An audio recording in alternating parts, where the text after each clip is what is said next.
सुप्रभात बच्चों। आज हम लोग कक्षा 8 के अभ्यास सागर का पहला पाठ करने जा रहे हैं। पाठ का नाम है हम पंछी उन्मुक्त गगन के। और यहाँ जो हमारी अभ्यास सागर में है तो बेटा वहाँ मुख्य बिंदु जो व्याकरण के मुख्य बिंदु हैं वो है अनुस्वार, अनुनासिक, र के रूप, नुक्ता और अपठित काव्यांश। अब इसके बाद हम लोग देखिए, सबसे पहले हम लोग देखते हैं कि अनुस्वार और अनुनासिक जो यहाँ ये एग्जाम्पल आपके कुछ लाइंस दे रखी हैं, कुछ पंक्तियां दी हैं। हम पंछी उन्मुक्त गगन के पिंजर बंद न गा पाएंगे, स्वर्ण श्रृंखला के बंधन में अपनी गति उड़ान सब भूले। अब इन शब्दों में यानी उपरोक्त जो पंक्तियां दी हुई हैं, ऊपर जो लाइंस दी हुई हैं, पंक्तियां दी गई हैं, उनमें से शब्दों को उन शब्दों को छांट कर लिखना है जिन पर अनुस्वार या अनुनासिक लगा है, यानी बिंदु या चंद्र बिंदु का प्रयोग हुआ है। अब यहाँ आप देखिए, पंछी, पिंजरबंद, श्रृंखला, बंधन, में और पाएंगे। ठीक है, ये शब्द हमारे क्या है, इसमें चंद्र बिंदु और बिंदु वाले आए हुए, यानी अनुस्वार, इन शब्दों में अनुस्वार और अनुनासिक का प्रयोग हुआ है। तो अब हम लोग ये देखते हैं कि अनुस्वार क्या होते हैं। बेटा, जिन वर्णों के उच्चारण में हवा नाक से निकलती है वहां नियम के अनुसार अनुस्वार का प्रयोग होता है, यानी वहां बिंदु का प्रयोग होता है। और एक दूसरी बात कि वर्णमाला के जितने भी यानी सभी वर्ग जो होते हैं, क वर्ग होता है, च वर्ग होता है, ट होता है, ठीक है, त वर्ग होता है, प वर्ग होता है, यानी इन पांचों में जो पांचवा वर्ण होता है, यानी सभी वर्ग में जो पांचवा वर्ण होता है उसके स्थान पर हम लोग इस अनुस्वार का प्रयोग करते हैं। ओके, फिर आता है हमारा अनुनासिक। जिन वर्णों के उच्चारण में हवा नाक और मुंह दोनों से निकलती है, यानी अनुस्वार बिंदु में क्या होता है, हवा केवल नाक से निकलती है, और चंद्र बिंदु में हवा मुंह और नाक दोनों से निकलती है, तो वहां होता है अनुनासिक, चंद्र बिंदु। ठीक है, ये यहाँ पर कुछ, अब जैसे मान लो मैं आपको एक एग्जांपल देखती हूँ। हम लोगों ने लिखा हंस, ठीक है, हंस में क्या होगा, हम लोगों ने यहाँ हंस, ठीक है, हंस मतलब वो जो एक पक्षी होता है, यहाँ हंस, तो उसमें न की साउंड आती है, यानी उसका जो हम लोग उच्चारण करते हैं वो हमारी नाक से होता है। आवाज जो होती है हमारी, जो हवा कहाँ से आती है, नाक से, हंस।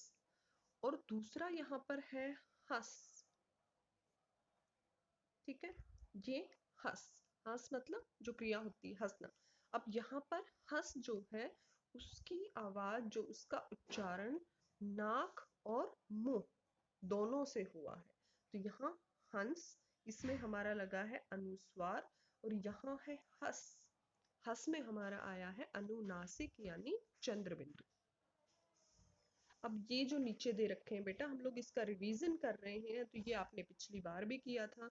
यहाँ पर हम लोग इसका जैसे उच्चारण के आधार पर, जैसे अंगूर, संवाद, सांप, चांद, जाऊंगा, मंजिल, आंगन, भावनाएं और पसंद, ये आपको पता ही है कि जब भी हम लोग यानी जो अनुस्वार हमारा होता है वो जहां बोला जाता है। अब ये लगाइए कि अगर हम लोग एक शब्द लगाते हैं, मान लो हम लोगों ने ठंडा शब्द का प्रयोग किया, या जैसे इसमें बंधन ही शब्द है, तो हम लोग बंधन का ही प्रयोग करते हैं। एक बार ये वाला बंधन शब्द है, तो इसको अगर हम लोग लिखेंगे तो यहाँ पर, ठीक है, तो यहाँ पर हमारा होगा ये वाला।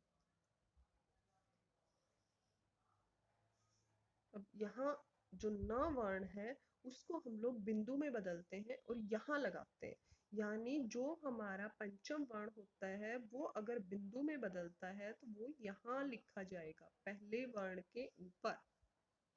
ठीक है, बंधन, तो ब के बाद इसका उच्चारण होता है। ठीक है, न जो है उसका उच्चारण कहाँ होता है, इस ब के बाद। तो ब के ऊपर जो होगा वो इस अनुस्वार का प्रयोग होगा, बंधन।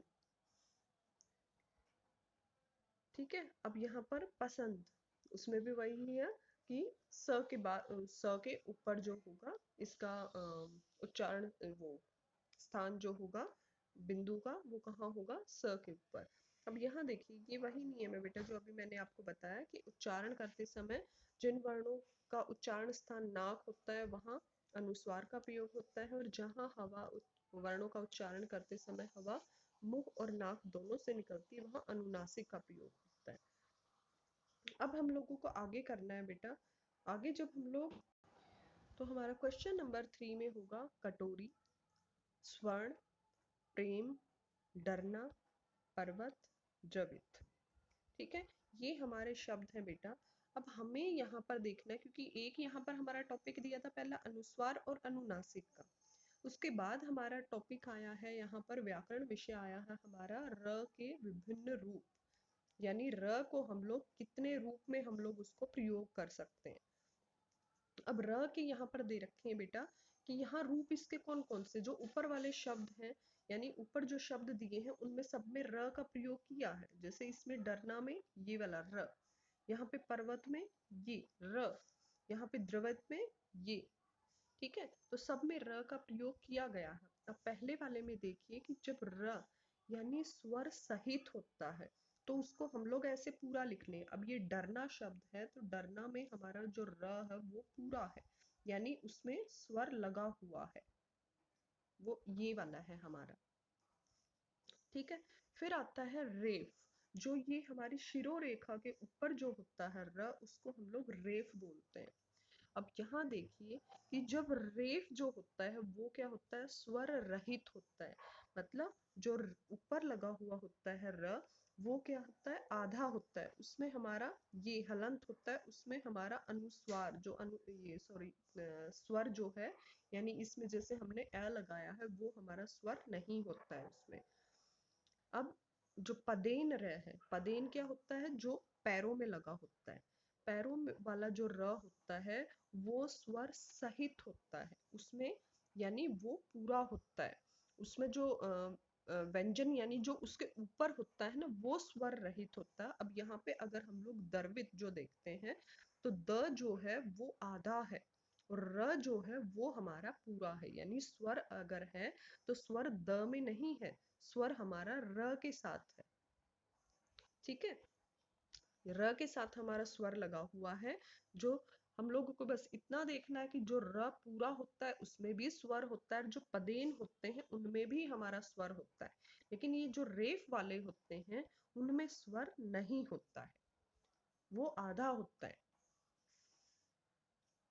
अब इसमें हम लोग देखते हैं बेटा एक पदेन, यानी पदेन वाला जिसको हम लोग राष्ट्र वाला र बोल देते हैं, वो भी पदेन का ही एक रूप है। यानी जिन वर्णों में हम खड़ी पाई नहीं होती, खड़ी पाई का अर्थ होता है ये जो डंडा होता है इसको खड़ी पाई बोलते हैं। अब जिन वर्णों में ये खड़ी पाई नहीं होती, अब मान लो हम लोगों ने लगाया इसमें, ये लगा लिया प है, तो प के नीचे प्रति हम लोग लिख सकते हैं क्योंकि यहाँ र हम लोग लगा सकते हैं, ये खड़ी पाई वाला है। लेकिन कुछ ऐसे होते हैं कि ऐसे व्यंजन जिनमें खड़ी पाई नहीं होती है, यदि वे स्वर रहित हो तो उनके साथ कौन सा पदेन र, यानी ये जो राष्ट्र वाला है इसका प्रयोग कर लिया जाता है, और उसका रूप क्या होगा, ये। ठीक है, तो इसका रूप इस प्रकार होगा कि ये राष्ट्र, राष्ट्र में वो ऐसे वाला जो र होता है ये। ठीक है, ड्रामा, ट्रक, तो इसमें ये वाला हमारा र लगा हुआ है, क्योंकि ये जो है हमारा जो ट है ड है ये क्या है, खड़ी पाई वाले नहीं है। अब इनके साथ हम लोग इसका प्रयोग करेंगे, ट ड, इनके साथ इसका प्रयोग होता है। तो अब ये देखिए कि इसमें पहले वाले में अगर हम लोगों को वर्ण विच्छेद अगर हमें करना है तो आप लोग एक बार वर्ण विच्छेद करके देखिए कि जैसे हम लोगों ने वर्ण विच्छेद किया पर्वत का। ठीक है, पर्वत में अगर हम लोग करेंगे तो उसका वर्ण विच्छेद क्या होगा, यानी वर्ण विच्छेद मतलब उसके वर्णों के हम लोग अगर टुकड़े करेंगे तो क्या होगा, इस पर्वत के प, नीचे क्या हुआ हलंत, फिर क्या अ, क्योंकि प जो है वो पूरा है, फिर है हमारा ये र, पर।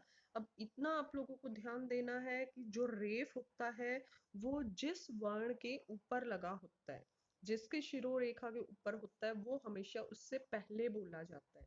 और पदेन जो होता है जिसके पैरों पर लगा होता है, वो वर्ण आधा यानी पहले बोला जाता है, आधा वर्ण जो है वो पहले बोला जाता है और जो पूरा है वो बाद में बोला जाता है। अब यहाँ पर है द्रवित में द पहले बोला जाएगा लेकिन र जो है वो बाद में बोला जाएगा। वैसे ही पर्वत अगर है तो पर्वत में प र, ठीक है, र पहले आएगा और व त, यहाँ पर अब आएगा र, क्योंकि ये आधा है इसलिए इसमें हम लोग स्वर नहीं लगाएंगे। फिर है व प्लस अ प्लस त हलंत वाला और अ, ठीक है। ये हमारा इसका बनता है वर्ण विच्छेद पर्वत शब्द का। तो ऐसे ही अगर हम लोग दूसरों का भी बनाते हैं, दूसरे जैसे अब ये द्रवित है तो द्रवित में हम लोग क्या करेंगे, द जो हुआ वो हमारा हुआ हलंत वाला क्योंकि ये आधा है, द्रवित जो है वो हमारा आधा है। तो इसके बाद हम लोग लिखेंगे र, क्योंकि र जो है वो हमारा पूरा है, पूरे का मतलब है इसमें स्वर है। उसके बाद है व जो है उसमें छोटे ई की मात्रा है तो इसलिए छोटी ई, फिर त प्लस अ, ठीक है। ये हमारा द्रवित का ये वर्ण विच्छेद हुआ बेटा, जिससे हमें ये पता चलता है कि ये वाला कौन सा इसमें स्वर है किसमें नहीं है।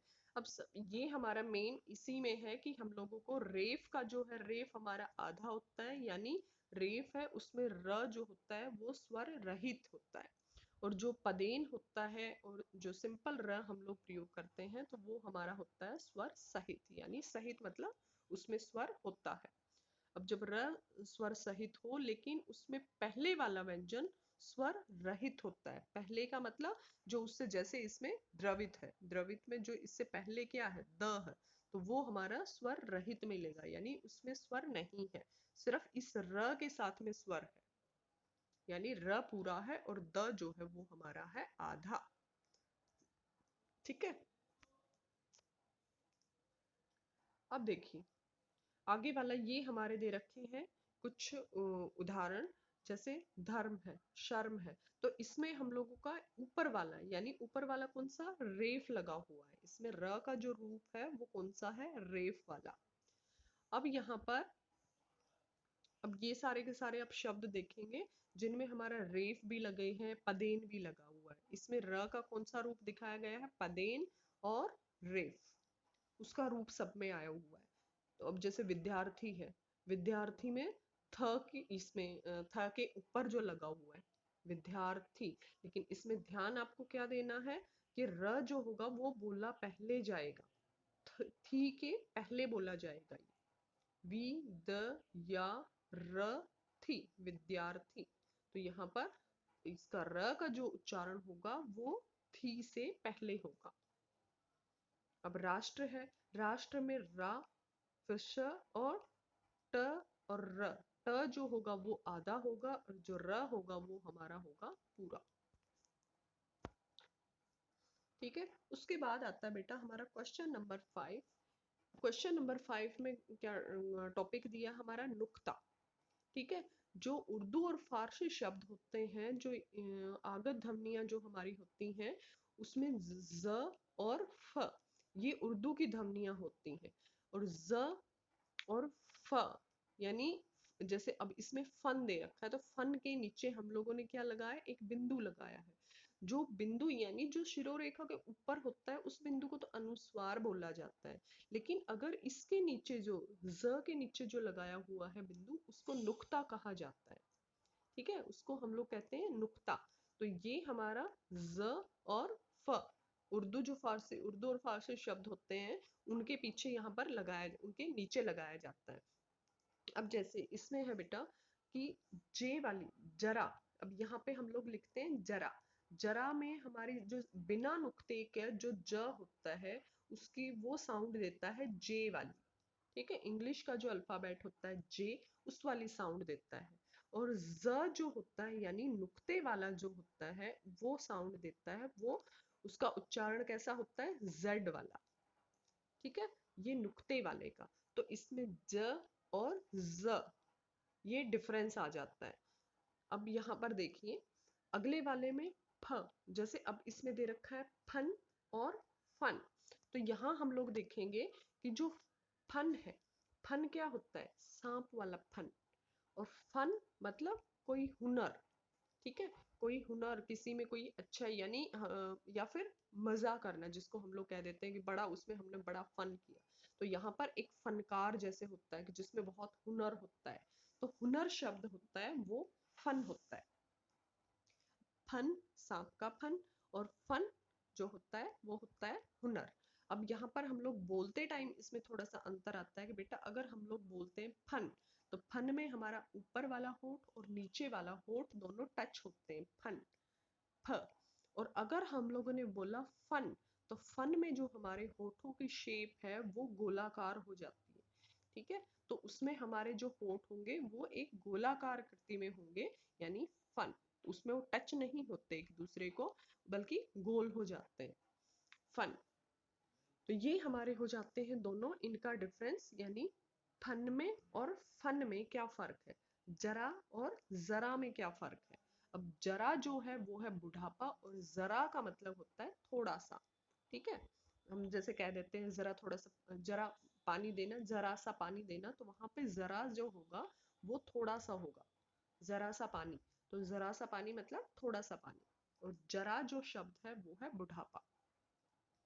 अब यहाँ पे आता है बेटा हमारा क्वेश्चन नंबर 6। क्वेश्चन नंबर 6 में दे रखा है, इसमें सही स्थान पर नुक्ता लगाना है, जैसे जरा जो हमने उधर देखा था, ठीक है। तो यहाँ पर ज और फ के नीचे हम लोग नुक्ता लगाएंगे। अब यहाँ पर जैसे जरा हुआ, गज, फिल्म, अंग्रेज, अंग्रेज नहीं बोलेंगे उसको हम लोग, अंग्रेज, जुल्म, दर्जी, बर्फ, रोजा, शराफत, फर्क, कर्ज और इज्जत। तो यहाँ पर हम लोगों ने नुक्ता लगाया है, किसके नीचे, ज और फ के नीचे। अब हमारा आता है बेटा क्वेश्चन नंबर 7।